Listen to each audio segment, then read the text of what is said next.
Welcome to Inside the Scary Mind of a Writer, and I'm Adina Lev, the writer. This is part 9 in my continuing series of What's It Like Inside My Scary Mind. Today I want to talk about vernacular, verbiage. Yeah, I know that sounds like the $100,000 pyramid, doesn't it? Verbiage, things you say. When you are in a career, doesn't matter what it is, even a job, you find you're in a small pool. And when you're in a small pool of people, you tend to develop your own words or sayings or ways of saying things. When I was an EMT and we rolled up on a scene, the cop would say, "Yeah, that guy's right." It usually gave us an indication that we need to break out the Vicks, put it on our nose because that guy's been dead for a couple days. But in that township, the standard was a police call, dead body, whatever. They still have to call out the EMTs just in case. When I was a corrections officer, if somebody said, "Hey, watch your words, that guy's over there ear hustling," usually meant somebody was eavesdropping so that they could get something to use on us or find something, an edge, an end, something that they can gossip about. And as a writer, I have to watch what I say when I'm out and about. Point an example. My daughter was invited me to lunch, her and some friends, and a friend of a friend came along. So I'm talking to my daughter about the latest project. Oh, a segue.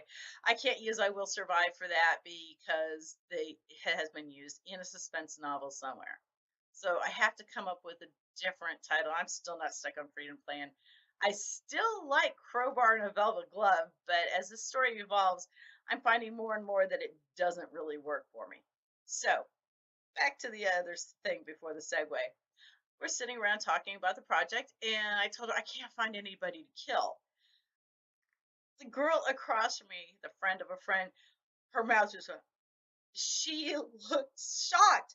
And I had to explain, no, no, no, no, no. I'm a writer. And one of my signature moves in my books is I kill off one of the characters.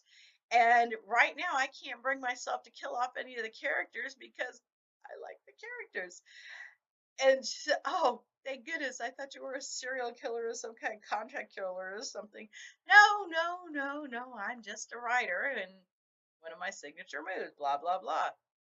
So, in this story, Freedom Plan, I have decided I'm going to create a character that you're going to fall in love with that I can kill off without it being too damaging to my psyche.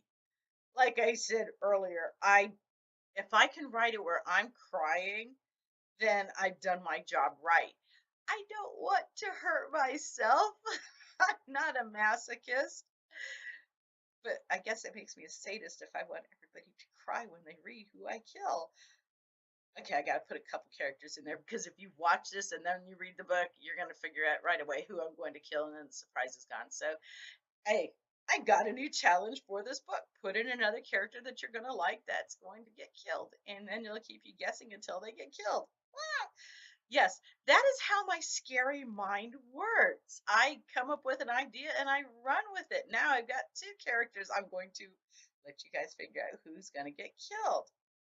Another thing that I have to do is one of the challenges. I heard somebody else tell me, "Oh, no, that's not how I write." Okay, that's not your way. That's my way. I do it. I set out the story. I love how I do an ending. I love endings.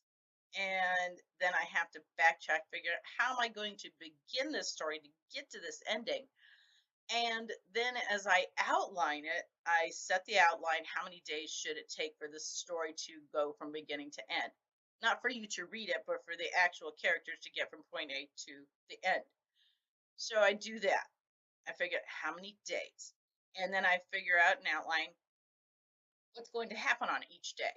And then I break down each day as targets. I need to get the characters from point A to point B, but you can't just say, okay, she got in the car and left. No, you want to know what happened when she got in the car, what happened when she got out of the car, how was the house. All this goes to advancing the characters to the ending. So I always advance my characters. I don't even say I'm writing today. No, I'm advancing my characters. I've said that before. I think I said it in part 7 that my family has gotten used to, again, my own vernacular in a small pool of advancing characters. I said that to some other writer at a conference, and she's, "Oh, I like that idea because." writing, it's saying I'm writing, doesn't really give you a goal. It doesn't, it sounds too, it's ubiquitous, I guess would be the word here. Just, it's vague, but it's there. Okay, I'm writing. No, I'm advancing my characters. So it makes you have a goal. And with that, it is Saturday. I am behind. I should have finished this yesterday, but I got caught up in doing everything else that goes on around a person's life. And it's hot as hell out here in North Carolina this week. Somebody posted, "Oh, pray for the South. There's nothing really wrong. It's just 5 degrees short of hell's oven."